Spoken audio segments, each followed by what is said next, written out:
Good evening, ladies and gentlemen, and welcome to the Center for International Governance Innovation. My name is Colleen Fitzpatrick, and I'm the current Community Relations and Events Manager in Public Affairs here at CG. It's really fabulous to see such a packed house tonight. I'd like to thank all of you for joining us for this event, whether you're here as part of our live audience or the many joining us through our live webcast. I'd like to extend a special welcome this evening to attendees of the ILAP conference, which is the International Association of Law Enforcement Planners. The conference is being hosted by the Waterloo Regional Police Service, and as such, there was a reception held here tonight at the CG campus, and attendees have joined us for tonight's speaker series. So for our community members who have also joined us, we're feeling just a little bit extra safe tonight. I'd like to extend a special note of thanks to Margaret Glode for all of her hard work in organizing tonight's event. I understand this is the very first time the ILAP conference has ever been held here in Waterloo, so welcome to all attendees, and we hope you enjoy the hospitality here in Waterloo region. And since you are near to Waterloo, welcome to CG. CG is a nonpartisan think tank focused on international governance issues to advance policy debate and generate ideas, basically to make our planet a better place to live. We were founded by Jim Balsillie, who many of you would know, was the former co-CEO of BlackBerry. Our programs focus on such issues as global security, global economy and politics, and international law. So tonight we have a double feature for you. By special request this evening, after our lecture and a short break, we're rescreening a film we showed last Wednesday on the dark web and the Silk Road entitled The Deep Web. This is a 90-minute documentary we're showing as a free community event. Popcorn and refreshments will be available for sale just outside these doors from the Y Cafe in the foyer. So please stay and join us for the film, which illuminates the legal implications of the deep web on a global scale. But back to our speaker for this evening. Following this evening's address, we welcome questions from both our audience here at the microphones, in the auditorium, or through the live web chat function on your webcast screen if you're watching from afar. Please remember to state your name and to keep questions brief. Here to introduce tonight's speaker is Inspector Tom Bursey of the Waterloo Regional Police Service.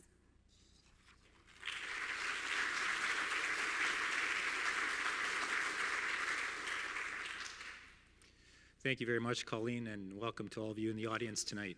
It's my pleasure to introduce our speaker tonight, Dr. Besma Momani.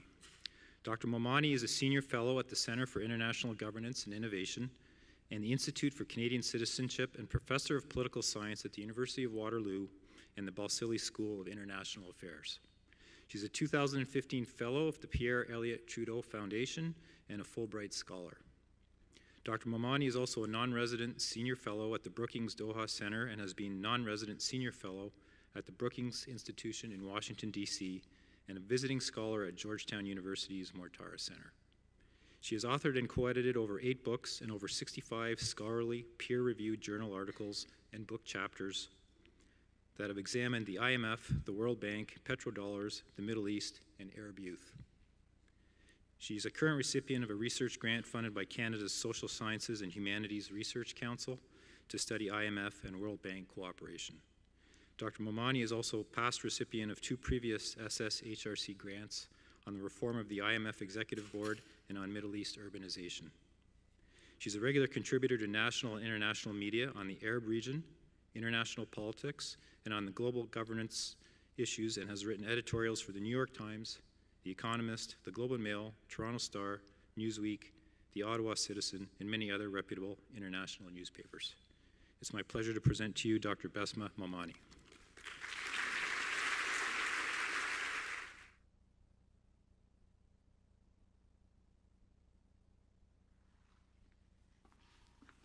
Hello, everybody. Thank you for coming. I'm going to hopefully give you a little bit about where ISIS has come from, talk to you a little bit about some of the latest research, some of which we've done here at both the University of Waterloo, at CG, and many other international think tanks and universities. The message that I have today is really about how to not just understand ISIS and understand those who are lured by ISIS, but to also understand how we can combat it. And with many of our law professionals or law enforcement professionals here in the room, this is really hopefully going to garner a lot of questions and discussion. I understand as well that many of you have participated or been active in the planning of countering violent extremism strategies. So I'm really looking for our Q&A, and hopefully that'll be an interactive method. So if we could to the next slide. Am I controlling that? I guess I am. That's great. Good to know. Okay, so the rise of ISIS. You know, one of the things that I want us to just take a look at here is that if we take a look at the map of where ISIS has thrived, I do want you to note that for much of it, we are talking about major cities and a lot of deserted areas. And one of the things that has been a myth about ISIS is that it really controls a territory, as we've often heard, almost the size of Texas, right? I mean, this is sort of the common phrase. But keep this in mind, because what you see here are a lot of highways and deserts. In fact, if I were to put an overlap on there, you would note that a big part of that area there that ISIS holds are actually uninhabited. That's not to say that they don't hold major cities. And today, the one city that many of us are watching is in Iraq, Mosul, which at the point in its heyday had 2 to 3 million citizens. So it is not small by any measure, but let's keep that in mind as we talk more about this. So in thinking about ISIS, one of the things that I think I want us to really get at here is that ISIS was born out of the anarchy, born out of what we call a political vacuum in Syria and Iraq. By that I mean there was no functioning government in the part of Syria, the eastern part of the country of Syria and the western part of Iraq. In the eastern part of Syria, as we all know, we watched the rise of a very cruel regime run by Bashar al-Assad, who to this date has the blood on his hands of nearly 1 million or 500,000 people. It's one of the reasons why we have an exodus of 9 million people that are half of which internally displaced and the other half of which have left primarily to Europe, but outside the country in places like Jordan, Lebanon, and elsewhere. So there is a vacuum there in terms of there is no government, there is no central government keeping, if you will, control. In Iraq, we have a similar situation, but a little different. And this is born from a series of destructive policies of the predecessor prime minister named Nouri al-Maliki, who really basically made many of the citizens in this part of Iraq feel like they were a fifth column, feel like they weren't really a part of the Iraqi state. And that became ripe territory for these terrorists to move in and create an alternative to what was deemed to be repressive Baghdad rule. Okay? So in that context, we have to keep this in mind, that this is basically a terrorist organization that filled a vacuum on the ground where there was no central government. We know that, of course, in Syria as well, this raging war has meant that there is on the ground also a great sense of uncertainty, a great sense of not knowing what the next action will be by both the government and many of the rebel forces. And so we had a situation where Al-Qaeda, which is really the genesis of ISIS, you know, Al-Qaeda basically had a franchise strategy at one point. One of the things that Al-Qaeda at one point in its great strength had actually tried to go out there and create its franchisees, and basically in a very decentralized rule said, you know, if you want to pick up the brand, go ahead, call yourself Al-Qaeda of Yemen, call yourself, it was actually the Arabian Gulf, call yourself Al-Qaeda of X and Y, and we'd be happy to have you with our basically our overall umbrella strategy. And so ISI, the Islamic State of Iraq, was the predecessor to ISIS. And in fact, that was an Al-Qaeda offshoot. But we actually saw between Al-Qaeda Central in Afghanistan and the soon-to-be leader of ISIS, al-Baghdadi, a real change in philosophy and thinking. In fact, they started to have their own fights about what is really the right thing to do in terms of governing territory.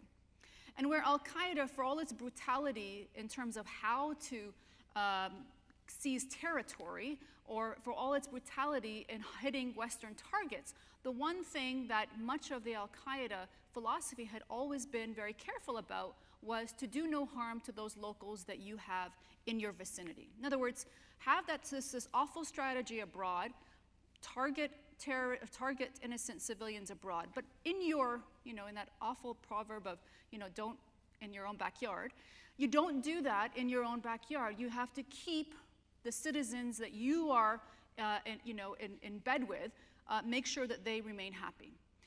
In the case of Baghdadi and ISIS, it was a very different strategy. In fact, one of the most important manuals for ISIS till this day is The Art of Savagery, the very book about how to rule and govern your population.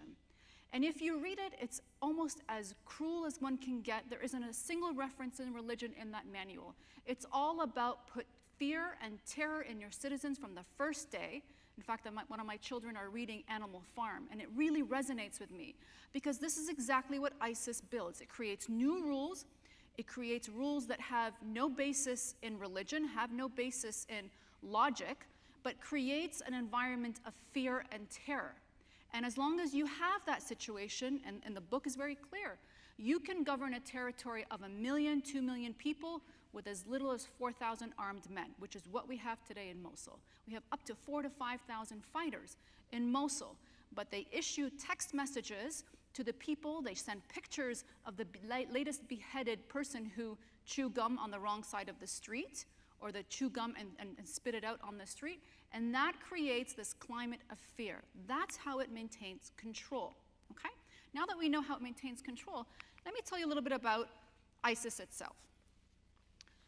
One of the things that's quite interesting about ISIS and what it practices in its territory, and by that I mean the governing style that it has, is very different than what it is doing online. Now, the key thing here is that ISIS, and if I could just, let you think about a cult, okay? Think about the cult, because, the cult has some of the same messaging that we see ISIS uses. And this is really quite different and new in the terms of the terrorist landscape. So ISIS starts off by trying to lure, that's the only word I can give you, is to lure people into its nest. It starts off by a message that we are creating something new. We are creating a state, right? And as long as we hyped it up and talked about a state as big as Texas, we were also doing a disservice, okay? So we talked about this, so the lure is, talking about this idea of it being a state. The second item here is that it's a utopia. This is really key. This starts to sound like a cult, right? Because you create this land that is a utopia. And you lure people to come to this land where it's corrupt-free. It's a land that doesn't have crime. It doesn't have crime because very clear black and white principles of what is right and what is wrong, okay? That obviously is not very, great for those who see a lot of gray in the world, like many of us. There is this black and white moral clarity. And this is really important for ISIS messaging. It's important because it lures primarily young people. It lures primarily people searching for an identity, who feel that their world around them is corrupted, who feel that the world around them has done them wrong. And going to this place, this mythical utopia called ISIS territory, is a form of rebirth, is a form of purification of oneself. This is really key. This is really key because it also means, for those law enforcement people in the room, it also means that it's those who are most vulnerable in our society that are also the ones most lured, okay? It is people looking for an identity. It's people looking for a community where they don't have one. And it's also a way of, in many cases we see, that many of these individuals who are lured to ISIS have a very long rap sheet. They do. They tend to be petty criminals. They tend to have, many of them have served time in prison, more so in Europe, and particularly in France, which I'll come back to as a key problem. But this is really important because it creates this myth that coming to ISIS territory will wipe the record clean for you, okay? The other thing, too, is that much of ISIS territory has been seen as a war zone, and there are some psychologists who also find another common luring mechanism is people who are seeking adventure, So in addition to those who are coming to be cured, it also appeals to young men who are looking for adventure, young men primarily, sorry for being very generalistic, but the numbers are clear, looking for a way to be a hero. That they're not a hero in their community, they're not a hero in their society, but going somewhere to a land where they can be a hero. It doesn't help that there are very graphic images, and this is the key thing here, not graphic images of what ISIS does. There are graphic images of the war in Syria. And so many people will go to this thinking that they are going to help and be, in fact, a way to help the Syrian people fight the Assad regime. Ironically, when we've looked at much of the battles between ISIS and the Assad regime, they tended not to really fight each other. So this is a myth, but the luring on the attraction of many people to go to ISIS territory is premised on this idea that they will go there and they will fight against the corrupt system of Assad, and they will also become reborn, repure, etc. Okay? One of the things, if we could just go to the map, or to the slide, which I don't control. Thank you. So one of the things I want to bring your attention to is, where are the fighters coming from? Okay? If we look at where the fighters are coming from, we notice a couple of patterns. And in fact, one of the key, most common denominator, and this is a study by my colleagues at the Brookings Institution in Washington, showed that the chances of being in a country that is francophone is one of your highest predictabilities of who will go to ISIS territory. And so much of this argument is based on the reality that Belgium, France have some of the highest rates. It is not a coincidence that in these societies there are many young people who are relegated to the periphery of Paris, who are meant to feel that they are not really French citizens, despite having a citizenship being born there. They're often second, third generation French citizens, but they are never in the eyes of the French to be truly French. So we know that there's also a factor of alienation, a factor of state, some would even call it state repression, and we'll talk about the case of Russia. Because the other dark, if you will look back up there, one of the darkest places as well tends to be that of Russia. And Russia in particular, if we look at it, it's primarily Chechnyans who are going. Now Chechnya, if you know a little bit about the history of Chechnya, has been under unbelievable constant bombardment by the Russian regime. And only till recently, many of those Russian fighters that we see coming to Syria had been hardened fighters in their own country, fighting for self-determination against the Russians. So we seem to see there are also some foreign policy or some domestic political situations that also can be a push factor, okay? This is important because we know that there are pull factors and we know there are push factors. We do not have a complete, perfect profile of who will be an ISIS fighter. We just know that there are things that are common, and these are the common patterns that we have. The other thing that I would say is social media. We know that unlike previous terrorist organizations that did recruitment face-to-face, the current age of recruitment is happening online. And that is making it very difficult. It's making it very difficult for law enforcement, of course, making it difficult for government, and making it difficult for families and communities, which I want to talk about.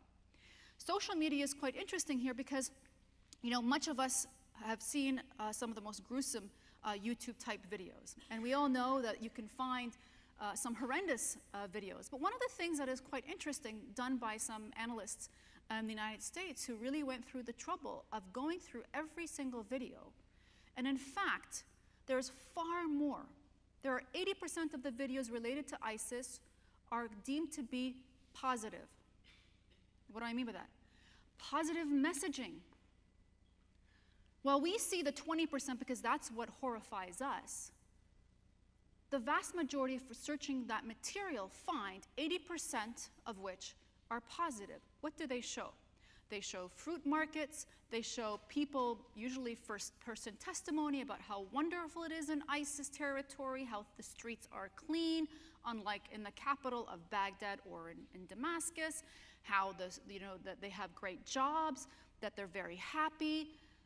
It is propaganda. And ISIS has basically figured out how to be the best propaganda machine online. It uses this intensely, and we are significantly outnumbered. And I dare say we have not put nearly as much investment in this from a policy perspective as we should. And I just want you guys to think about how much it costs to drop one bomb versus to put social media strategists who are doing the kind of counter messaging that needs to be done online. Keep that thought in that back there.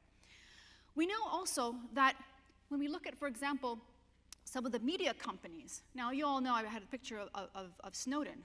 It's supposed to be a very good movie coming out. Snowden. One of the things that made the fight against ISIS online more difficult was that Snowden revealed that the government had access to our files, access to our information. What did that do? Well, that made Silicon Valley really frustrated and basically increasing their own encryption.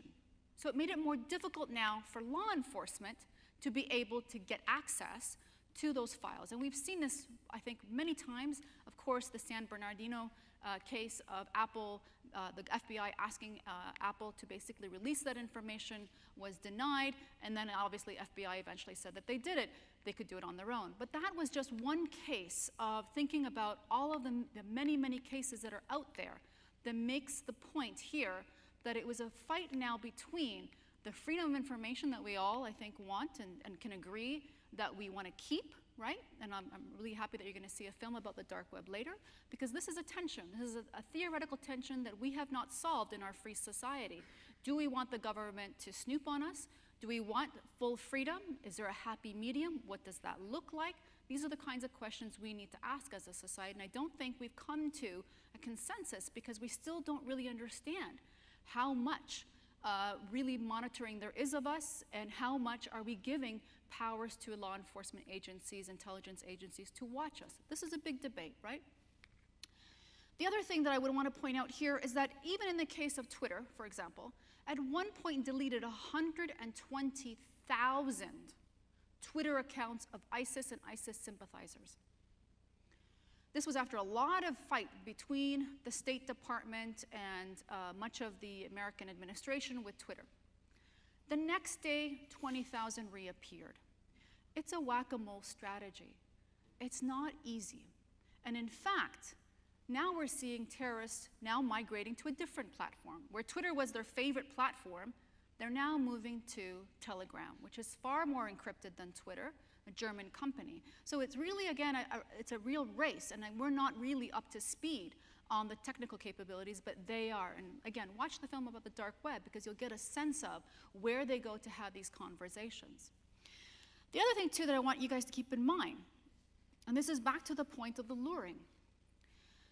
It was revealed in the New York Times with a great deal of fantastic investigative reporters that showed that ISIS devotes 15 people for every one individual they want to lure.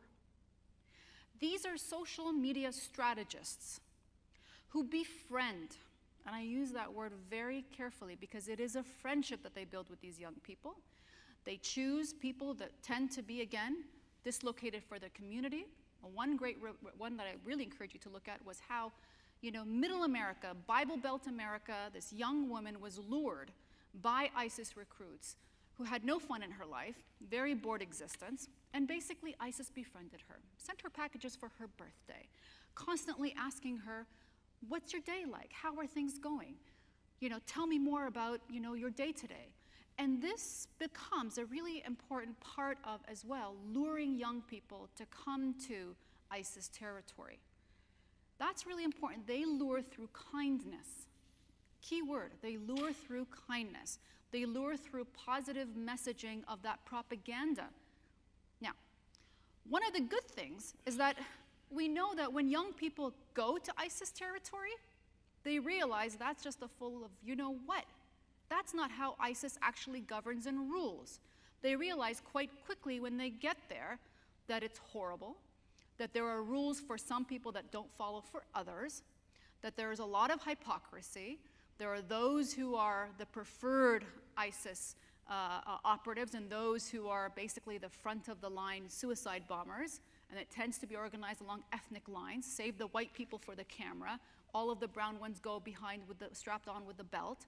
And you get to see that there is a perverse animal farm type of rule in ISIS. This is really key because this is our greatest strength, ironically, in fighting ISIS.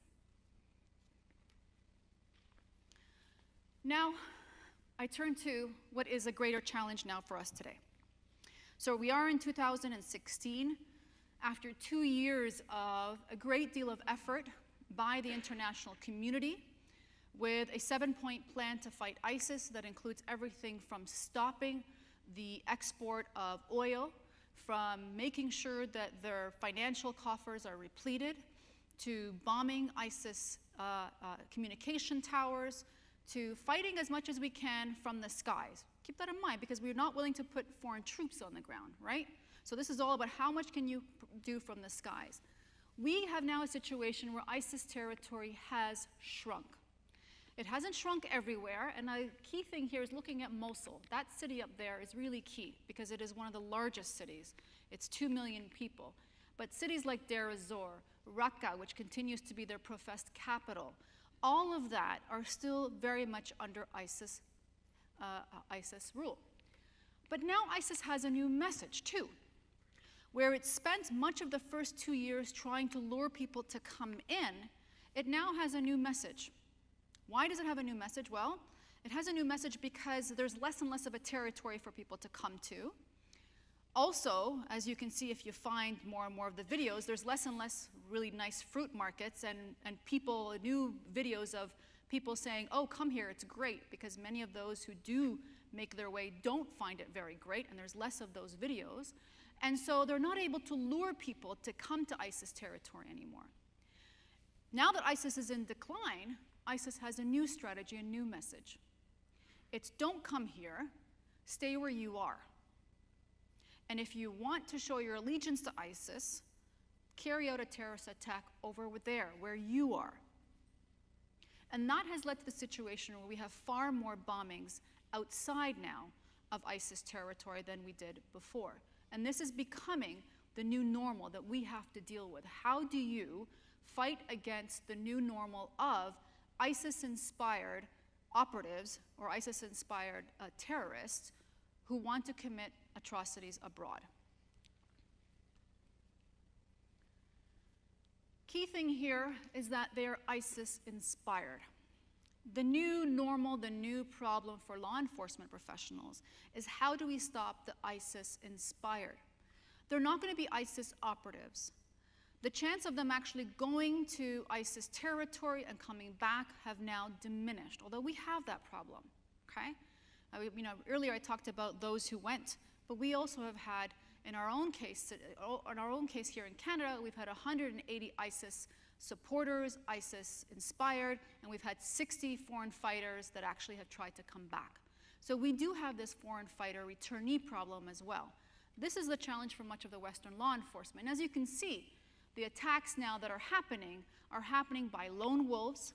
Some of it may be they would have been criminals who would have done the same acts of terror had there not been an ISIS, but now they have a hook to hook onto. Now they have an ISIS ideology to say that they are a part of. Remember that search for community? Remember that search for identity? They're also using that and being famous and wanting to be that ISIS terrorist that's face is going to be all over the news.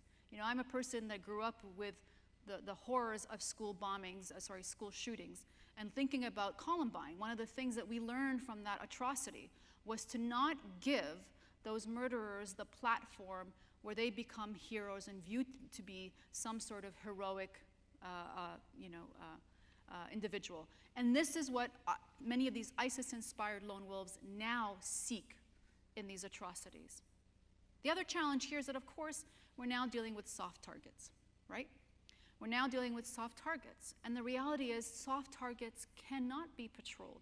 There's not enough of you in the room to patrol every soft target in our city. It's just not humanly possible. We don't have the capability. And this is really key because I think as we start talking about what can we do to prevent, what can we do to counter this, We need to start thinking about the reality that there is no law enforcement solution to this, because it's not humanly possible for all of you to be everywhere at all times. So, on that note, countering violent extremism or preventing violent extremism. Now, a year ago, the buzzword was CVE, countering violent extremism. It's still being used by many government agencies, but increasingly we're moving to the philosophy of even preventing violent extremism. That's your best bet for intervention, is to get there early and to be able to prevent this. How do you do that? You do that by making a communities your partner. You do that by creating resilient communities who are your partner. And I'm using that word very carefully, because one of the things that we know from failed counter-violent extremism program, and I'm going to point out to the one called PREVENT, ironically, it's called PREVENT in the UK. That's not going well. That's actually not a countering violent extremism program. That is cloaked as a surveillance program. There are far more people that are being charged with crimes in the UK now than are actually processed and actually found to be guilty. And that's an indication that there's a mismatch there. And today, the community in the UK no longer see themselves as a partner, but of a victim of law enforcement. We need to make sure that we don't get to that. And how do you become a partner? By recognizing the math. Recognizing the math is really important here. Because in the 1.6 billion people who profess to be Muslim,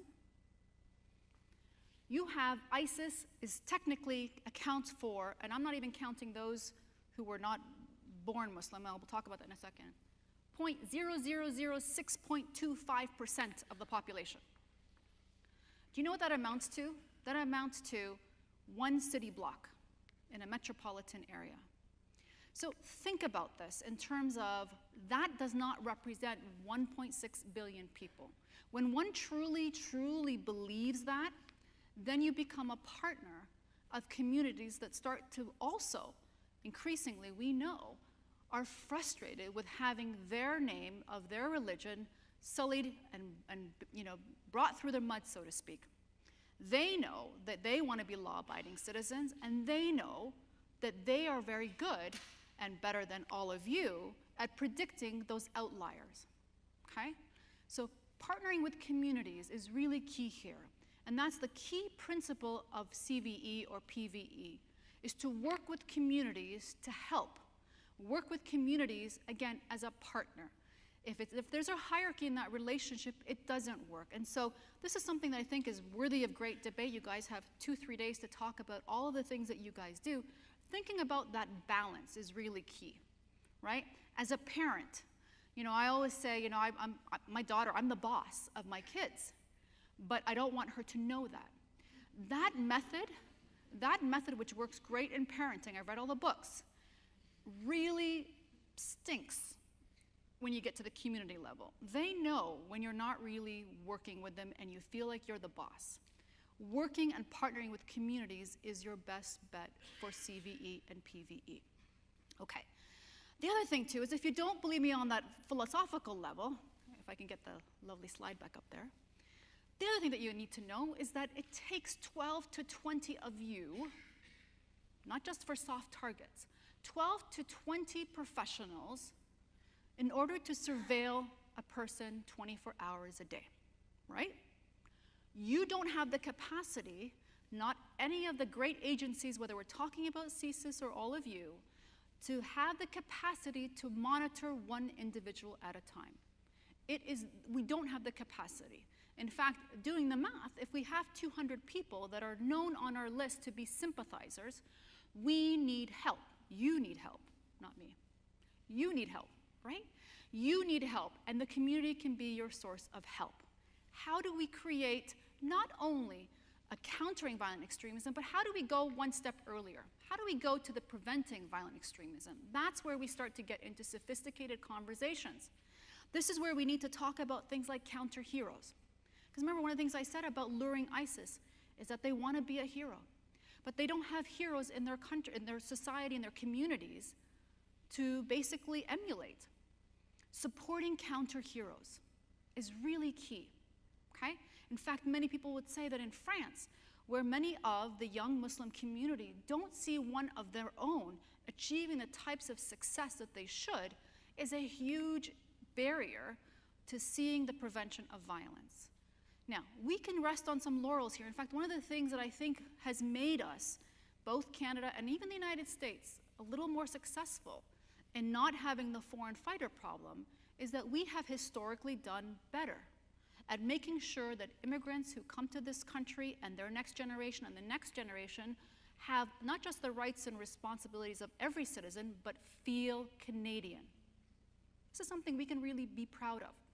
Really interesting. Environics Institute, which is a survey company, did a poll just last summer and found that Canadian Muslims, 94% of which felt more Canadian than anything else. They had a higher sense of belonging than non-Muslims in Canada. Yeah. So this is a resource. This is a partnership. This is an asset for us here in Canada that we need to think about in our community and in our engaging with community partners. Counter messaging. Again, this is about showing them the truth about ISIS. And many of the Muslim Canadian community know the truth about ISIS. They know that much of what ISIS says to people in their so-called territory is not actually Islam, is not actually found in Scripture, is not actually based in true reality of most Muslim societies. That is an important and powerful counter-messaging. And they can also debate Scripture, because at the end of the day, many of these young people basically gravitate to one or two pieces of Scripture, and I think many of us can go to our own sources of faith books and find things that don't necessarily translate well in 2016. They will gravitate to those verses and basically argue in favor of some of the acts that they have today. Having professionals in the community who can debate Scripture with these young people is important. That preventative strategy is also a de-radicalization strategy. And the last bit of information that we need to think about is, what do we do about reintegration? So we've already had 60 people try to come back, okay? We've had young people in Europe, honestly, a very sad story that I had a chance to read. In France, for example, where a young man very much went through a great deal of ordeal and turmoil in his life, was lured into ISIS, got there, 2 days later, calls his father and says, I don't know what happened to me. The father literally thought he was lost somewhere in France. How do I come back? That father had no good answer, because coming back to France was imprisonment. And ironically, radicalization rates in French jails is higher than anywhere else in the world. And so what do we do? What do we do about integration? What do we do about this middle of America, again, this young woman who gets lured by these ISIS people, makes their way there, and then wants to come home? That's a conversation we need to have. Do we have reintegration? Now, in some countries, it's illegal, right? And when that becomes the issue, it's really difficult to talk about reintegration. Countries like Denmark have actually made a lot of progress, because not only do they reintegrate them, do you know what they do? They put them on a speaking tour. Yeah. They say, this is the counter-messaging that we need. Great, go to the community centers and talk to all the vulnerable youth. And they can tell those young people, it's Animal Farm, these are the rules, this is the craziness that I saw, there's nothing about being a hero, you're not saving the Syrian people, in fact, you're killing far more Muslims than you're saving, which is a reality. All of that is part of a preventative strategy that works. But it's thinking outside the box. It's thinking about, if you were a parent who had an 18-year-old who was vulnerable, as many parents who remember their 18-year-old, they were vulnerable, what do we do? And that's a community conversation that needs to happen. And law enforcement, when going to many of those homes and those communities, has to have that kind of sympathy, because I think that's where the conversation starts. It's not an easy one. It's definitely not black and white. There's a lot of gray. But I think this is where one of the good things I have to, toot our horn here as Canadians. I think we're prepared for that. We understand there's a lot of gray in life. and it's worthwhile to talk about that in order to get a better society. So thank you. I'm open to your questions. I would love to hear more from the audience who, again, have had firsthand experience in this, and answer any questions that you might have.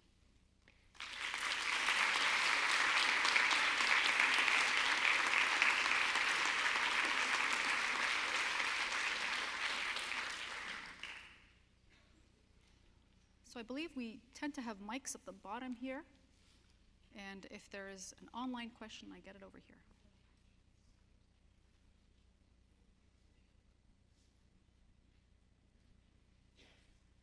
You're first up. Oh, you're a moderator. Okay.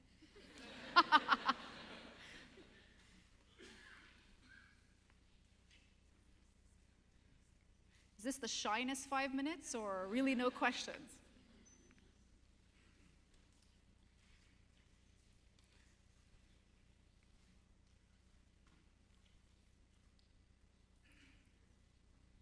Hi. My name is Anna Hometsky, and it's very strange. Last Wednesday, Thursday, I had family over, and we were talking about these things at the table. And Well, you have some interesting family conversations. I know, yeah. And it's amazing, well-meaning people, Canadians, know nothing about all of these things you've talked about. In fact, I'm shocked too in learning some things tonight. So how can we get these messages out to people who want to help, who go, what do we do? Who are living in a vacuum, sort of in ignorance, really. Probably, you know, when you're ignorant, you blame the whole group for things they don't do. See, we're not educated, that's the problem. So how do we educate us to help these young people and to help prevent all this terrorism? Yeah. Well, great question. I must say that I spend more time thinking this at a policy level, but you know, you're asking me as a citizen, which I'm so happy, you know, as a concerned citizen, what to do.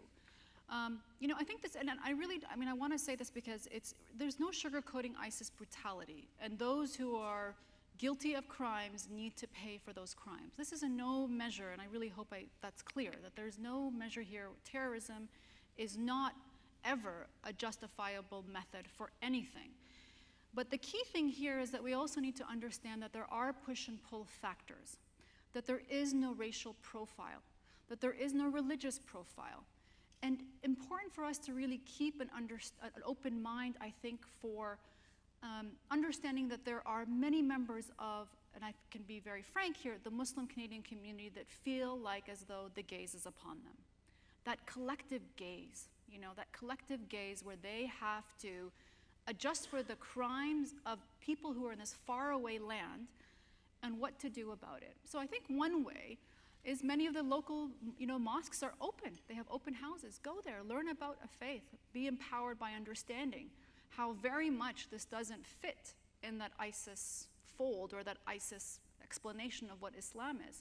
I think that's really, really important because one of the things that is being used in recruitment material is also to many young Muslim men in particular that Western societies will never accept you, that you are never going to be a really truly viewed as a member of your country. Now again, we're very lucky here that in Canada, we know from survey evidence that that's not the case. But think about France. And I think that many of us who go to France know that there is a class system there. And it's not a coincidence that it's along ethnic religious lines. That's really important for us to know. And again, as law professionals, we have, I think, a great advantage not to be in that big structural, systematic pressure cooker, which as an individual, you don't have a lot of say in, right? I mean, back to this idea that it's a big system. But building those one-on-one relationships really matter. I think there's a lot that we can do. I think Mennonite Church, for example, is a great example of where they really take this philosophy of building communities and trust on a one-on-one basis. And that's where I would get some of my teachings on where you would get that wonderful personal interaction with members of the Muslim Canadian community, here in Waterloo included, that I think can help build the resilient communities that we need. I didn't give you an action item for tonight, but hopefully got you thinking about some things.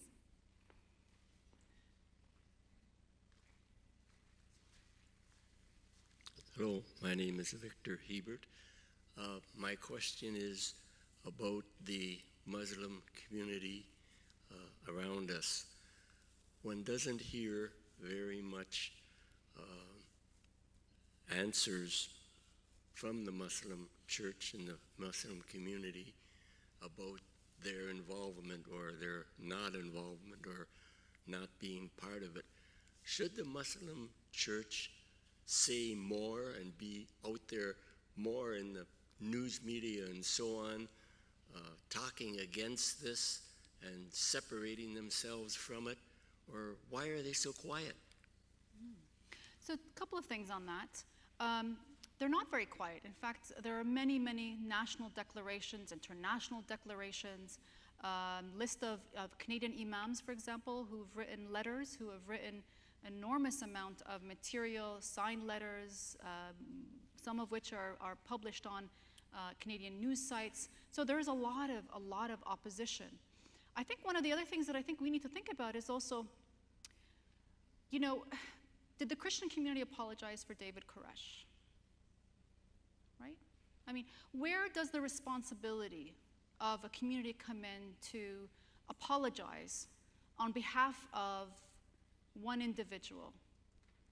This is something else that I think is quite sensitive for the Muslim community. Does it have a role in apologizing for every act of terror, not done in really its name, but actually abusing its name?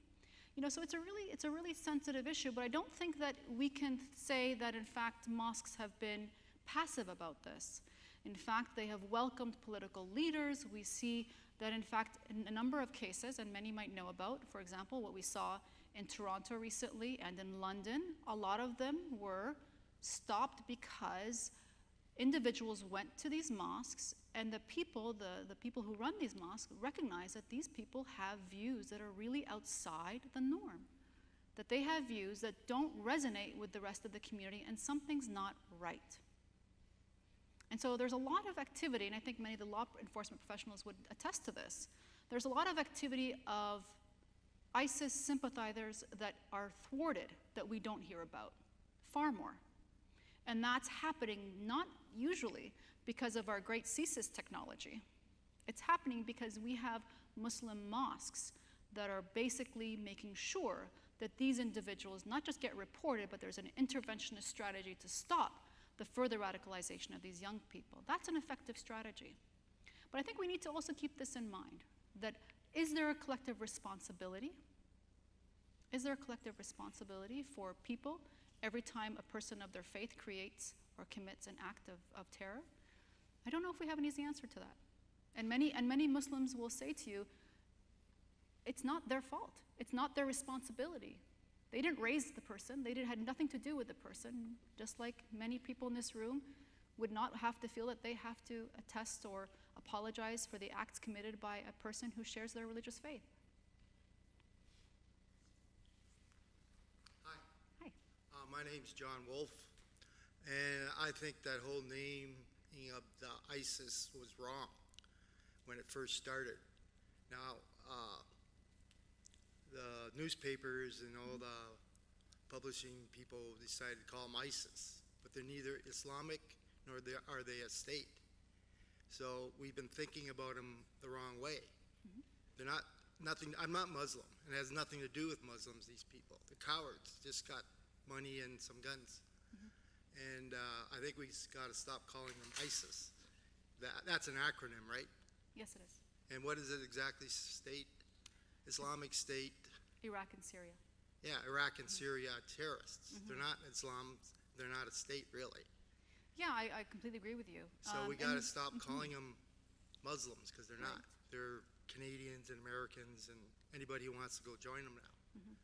So I think we got to stop calling them Muslims. Yeah, and there is a tendency, of course, in some international agencies to call them Daesh, which is also an acronym, in the Arabic acronym for similarly, but also has a negative connotation when translated from Arabic. You know, I think that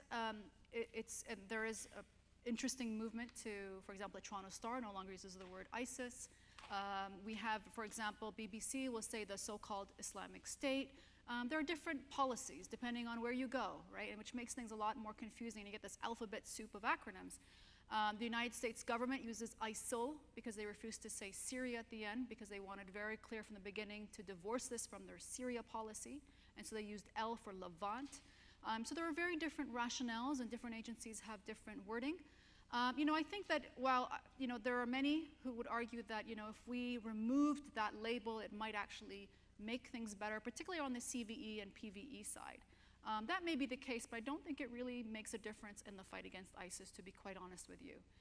I think that the name has stuck. It's really difficult for either academics or the journalists to really change midstream.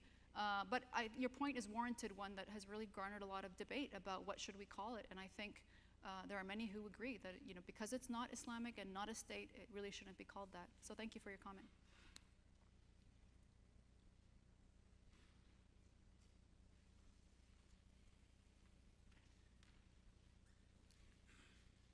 Hi, my name is Mike. I'm a Bell You're my Series student, so I know who you are. Yeah, I know. I just keep, The gig is up, Mike. We all know who you are.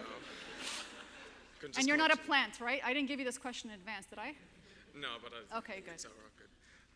How can Canada, as a secular state, deal with the form of Wahhabism, where it's openly takfiri?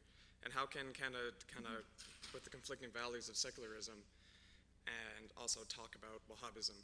Yeah. So I think we need to start with the premise that we're not a secular state. Let's be honest with ourselves, right? We're not a secular state. We are influenced by Judeo-Christian laws. We still are. There are many things. I think you only need to go some very interesting ceremonies on Queen's Park to see a lot of Judeo-Christian references. And I think that's a reality. But one of the things that we can think about is that we do believe in having diversity in this country, and that's really important. Our basic premise of believing that you come to this country and don't have to give up who you are, your identity, your culture, your faith, and that makes us all not just more interesting, right, but it makes us stronger, is really an important CVE strategy. And that's why we're doing pretty well here. It's not just the rest on our laurels. It's not to say that we've figured it all out. But that's a really important policy decision that makes it a lot better for many Canadian Muslims here. And that's not the case in France. That's the reality. I mean, that's secularism to the extreme, right? Where they do have secularism and it becomes a form of religious discrimination, right? And again, philosophically speaking, when you're not allowed to practice your faith. Now, of course, I'm not going to, we can open up that black box of French laïcité till the cows come home, right? It is a form of, in many people's eyes, it's a form of religious discrimination when they can't practice their faith. So that's not, thankfully, I think, the situation here in Canada, but I wouldn't call us a secular society. I think that's really important. That didn't answer your question, Mike. I didn't actually answer your question, did I? But you can come to my office hours and we can have this debate later.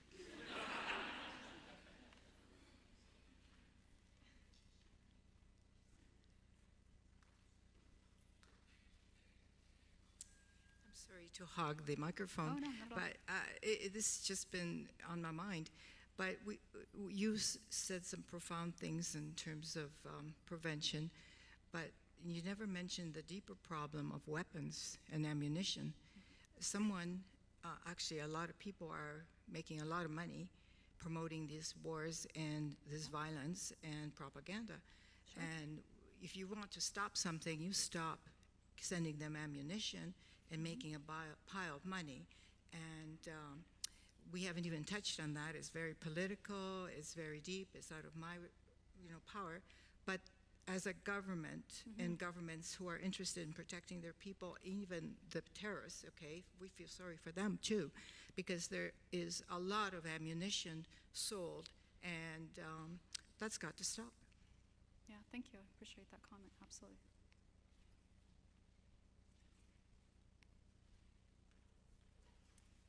Hi there. Hi. I just thought it was an excellent point bringing up social media, and about a year or two ago, I noticed somebody on YouTube called Anas Marwa, who had a channel that was parodying people who go off and join ISIS. You've probably heard of them. But I was wondering how you thought that should be approached. Like, how should social media be tackled? Should it be organic in that way, or should the government be spending money and investing? That's a great question. Great question, yeah. So one of the things that we're noticing, for example, and some of this is, great youth-generated content online, some of which doesn't necessarily come with government money, but really, everything from a comedy channel making fun of ISIS, which really works. It's great. Bringing in a little bit of comic relief is useful, especially if you want to target that audience. But there is a lot of money out there. The reality is there is a lot of money out there. I would profess that actually it's not enough. And it's peanuts compared to how much we're putting in terms of selling guns and weaponry. If you think about the defense contracts and the billions of dollars, some of these programs and some of the best programs, for example, are in the United States. The US, for example, spends, $100, $200 million? Compare that to billions and billions and billions. So there's a huge mismatch of how much is actually invested in this. And if we put a lot more in the prevention, I think we could do something about this. And this is, again, a philosophy that it's not an easy fix. It's not an easy fix. And for voters, sometimes it's unpalatable. This idea that you're giving money to young people to debate scripture, or giving young people an opportunity to have a comedy fest, making fun of ISIS. These are the kinds of things that, frankly, hit the newspaper and people start talking about, this waste of money. And I say, actually, those are the preventative strategies that we have we can't tell whether or not they worked, because prevention is prevention. You don't actually be able to see whether or not you've been able to stop people. But they are worthwhile investments, and we need more of that. We need more money, more research, more funding into these preventative strategies, which do pay off.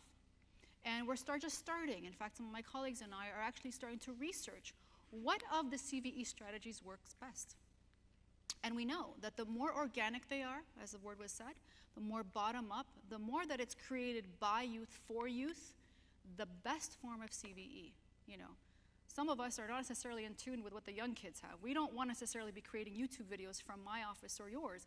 We want the young people to get the money and to generate that content online. That's the most effective way. But I have to point out that as, again, a political scientist, we know that that's not necessarily always easy sell to our voters. And in some societies, it's a lot easier to sell the idea that we're going to bomb the smithereens of ISIS, right? It's sexy, looks like we've got a lot of, testosterone. It's great. It's machismo. It's fantastic. Why wouldn't you want to celebrate that? But it's a costly. I really want to focus on, forget the morality of that, focus on the dollars and cents. The dollars and cents, it is far more costly to wage war than it is on the preventative strategy. And I'm not a pacifist. I think there's a nice, healthy balance that needs to be put in that. But the point is, we are very lopsided in our approach here. We put far more in the military strategy than we do in the preventative. Hi, my name's Kira. I'm with Mike as well.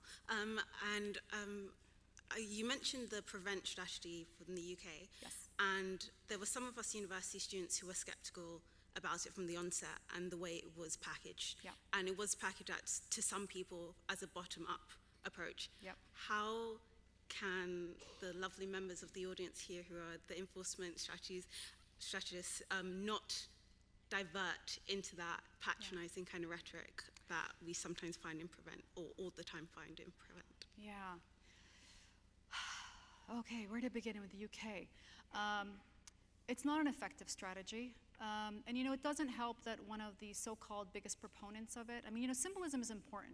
Really, I want to keep this in mind here. Tony Blair, and you know this well probably, is one of these people who is a great benefactor of this program and who leads a lot of these programs and has been the so-called champion of these programs. But Tony Blair, in the eyes of many of the Muslim communities, is also one of the people who took them into an illegal war in Iraq. And so symbolism is important here. right? I mean, we need to keep this. So we have an officer who's going to be appointed soon here in Canada to lead Ottawa's Office of De-Radicalization. And symbolism is powerful, right? It's really powerful. We wouldn't put the person who has for 15 years antagonized the community in his support of a war that many people felt was an illegal war. So I mean, I think that's just starting with the symbolism, right? I mean, that's not even scratching the surface of the reality that it was not really a preventative strategy. It was an informant strategy. It was about take money and inform on those in your community, and it was paying for informants. It wasn't paying for programs to really prevent. I mean, there are a few that are, I mean, don't get me wrong, there are a few. I've seen a few that have actually been quite interesting. But what's problematic is that they become sullied by the name of being a part of Prevent. And they're no longer seen as a partner in CVE. They're seen as complicit with the greater, stronger apparatus of that system. And so, you know, it's really delicate. And this is where, again, you know, policy making and on CVE is that fine tuning. Anybody who you know, plays an instrument knows that these things really need fine tuning. It's that kind of care and balance that's required. It also requires people who understand the community, right? I mean, just like I mentioned about youth, you wouldn't put, you know, a 70-year-old in charge of creating a youth program. We have to have young people from the communities themselves to be a part of this. And I think once we start seeing, you know, I think the wrong names in charge of these programs, we need to be cautious, and then everything sort of, unfortunately, goes awry from there. But I hope that answered some of your question. Thank you. So I think should we just take one last question? Do we have more than? I'm just conscious that there's a film, and I'll take that one after, but I'm just conscious that there may be a film that needs to be seen. Hello, Hi. I'm Amy, also Hi, Amy. one of the students here. Fantastic. So if we put this preventative strategy into place and we see this working, it kind of breaks down the recruitment strategies that ISIS has been using. Do you see the recruitment getting more aggressive? How do you see that playing out when we've kind of put a block on how they've typically recruited people? How do you see their new strategy happening? Yeah, and in fact, we have seen ISIS become more active in actually trying to motivate people to stay where you are and create lone wolf attacks. So this has really become quite important. In fact, and what's really interesting, it's made it very easy for them in the sense that, you know, just before your atrocity, that's when you should come out and say that you're a member of ISIS. And so we've had these situations where many have seen in this news, for example, people say there was no clue, there was no, you know, any signal. And then, of course, at the very last minute, they lay claim. And that's partly because ISIS has also made it easier for them to have a pledging of allegiance, too. And it could be as easy as a Facebook post, right? I do think that it does get harder and harder. As we get more soft targets, as we get more lone wolves, more ISIS-inspired and less ISIS-directed, the challenge is going to be more immense. And I think that's where, again, you actually need even more CVE. And again, we just need to do the math in terms of we don't have the capabilities to do it. So you need to empower the community to be your partner, to help mitigate this. And I think that's really what we ultimately need to do. Thank you. Great, I'm just gonna take that question? I guess not, sorry. Whoever sent that question online, it disappeared off my screen, so I couldn't even take it if I tried. Oh, there it is. Okay. You have mentioned that ISIS recruits. I watch podcasts and online webcasts, so I'm a bit biased here. You have mentioned that ISIS recruits are those who are most vulnerable and on the margins. The most recent attack that ISIS has claimed responsibility for in Dhaka, Bangladesh, was perpetrated by young men from educated elite backgrounds. One of them was also a Canadian. How do you explain or account for these factors? Wow, she asked a good question. Well, it goes back to the reality that we don't have a perfect profile. And what I've given you in terms of a laundry list is evolving and changing all the time. It's not so much that they're uneducated or educated. In fact, it's more about that social psychology feeling of not connecting, not feeling like they are a part of a community, that they may come from homes and communities that does not accept them. They're searching for identity. They're searching for a place to belong. And again, that is a problem that is a generic one for youth across the demographic, across religious lines, across ethnic lines and community lines. And that's why we need to see it as such, that there is a luring, that we need to stop this, but the best way to stop it is through community support. Thank you. I'll stand here.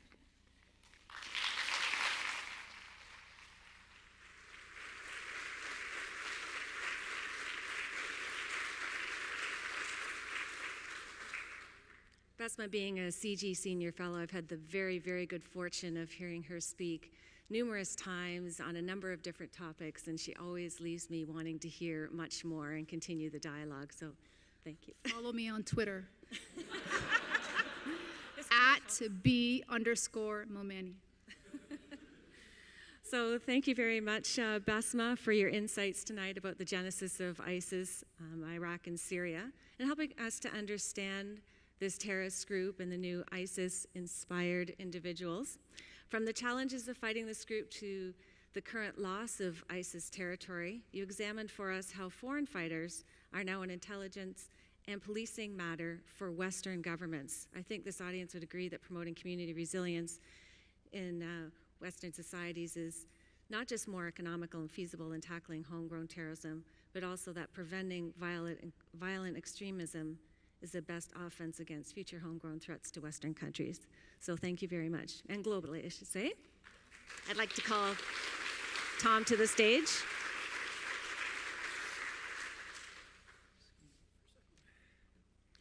Well, Dr. Momani, thank you for an excellent and interactive presentation that clearly appealed to the wide range of people in our audience today. Thanks very much again for your time.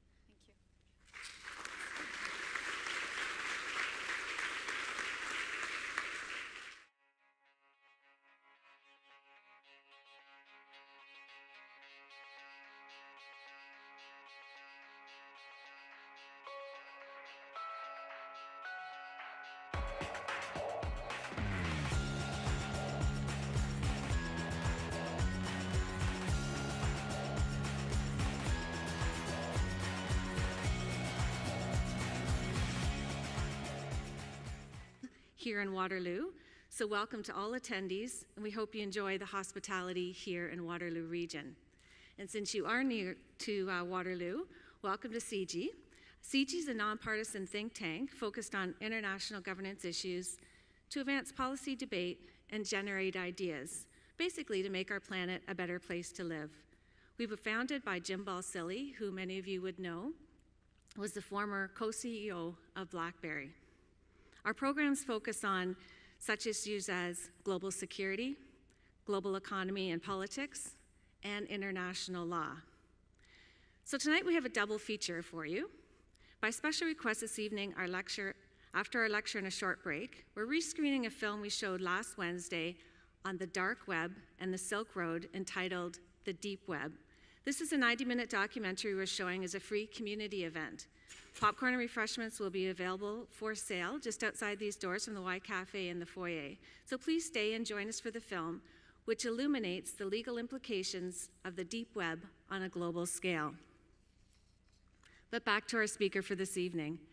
Following this evening's address, we welcome questions from both our audience here at the microphones, in the auditorium, or through the live web Council to study IMF and World Bank cooperation. Dr. Momani is also past recipient of 2 previous SSHRC grants on the reform of the IMF Executive Board and on Middle East urbanization. She's a regular contributor to national and international media on the Arab region, international politics, and on the global governance issues, and has written editorials for the New York Times, The Economist, The Globe and Mail, Toronto Star, Newsweek, The Ottawa Citizen, and many other reputable international newspapers. It's my pleasure to present to you Dr. Besma Momani.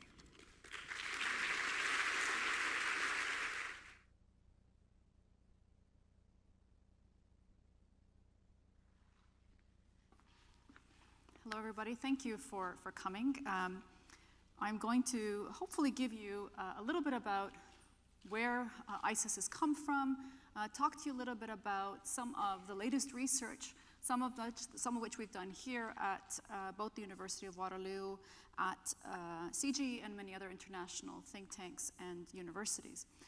The message that I have today is really about how to not just understand ISIS and understand those who are lured by ISIS, but to also understand how we can combat it. And with many of our law professionals or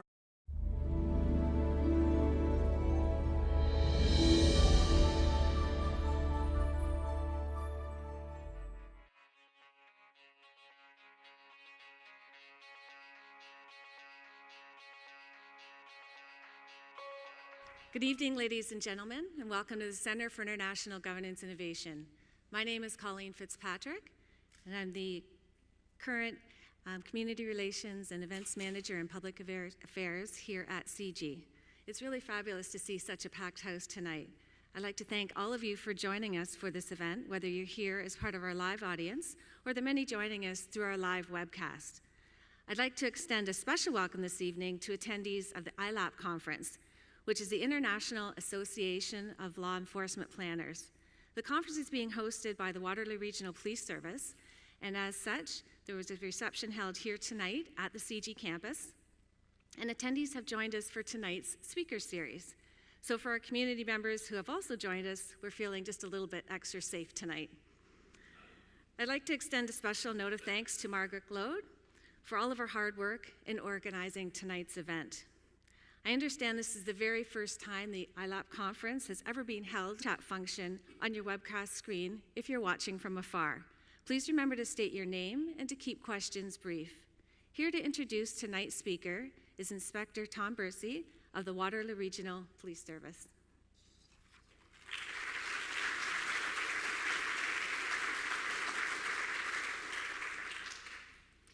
Thank you very much, Colleen, and welcome to all of you in the audience tonight. It's my pleasure to introduce our speaker tonight, Dr. Besma Momani. Dr. Momani is a senior fellow at the Center for International Governance and Innovation and the Institute for Canadian Citizenship and professor of political science at the University of Waterloo and the Balsillie School of International Affairs. She's a 2015 fellow of the Pierre Elliott Trudeau Foundation and a Fulbright scholar. Dr. Momani is also a non-resident senior fellow at the Brookings Doha Center and has been non-resident senior fellow at the Brookings Institution in Washington, D.C., and a visiting scholar at Georgetown University's Mortara Center. She has authored and co-edited over 8 books and over 65 scholarly, peer-reviewed journal articles and book chapters that have examined the IMF, the World Bank, petrodollars, the Middle East, and Arab youth. She's a current recipient of a research grant funded by Canada's Social Sciences and Humanities Research. For law enforcement professionals here in the room, this is really hopefully going to garner a lot of questions and discussion. I understand as well that many of you have participated or been active in the planning of countering violent extremism strategies. So I'm really looking for our Q&A, and hopefully that'll be an interactive method. So if we could to the next slide. Am I controlling that? I guess I am. That's great. Good to know. Okay, so the rise of ISIS. You know, one of the things that I want us to just take a look at here is that if we take a look at the map of where ISIS has thrived, I do want you to note that for much of it, we are talking about major cities and a lot of deserted areas. And one of the things that has been a myth about ISIS is that it really controls a territory, as we've often heard, almost the size of Texas, right? I mean, this is sort of the common phrase. But keep this in mind, because what you see here are a lot of highways and deserts. In fact, if I were to put an overlap on there, you would note that a big part of that area there that ISIS holds are actually uninhabited. That's not to say that they don't hold major cities. And today, the one city that many of us are watching is in Iraq, Mosul, which at the point in its heyday had 2 to 3 million citizens. So it is not small by any measure, but let's keep that in mind as we talk more.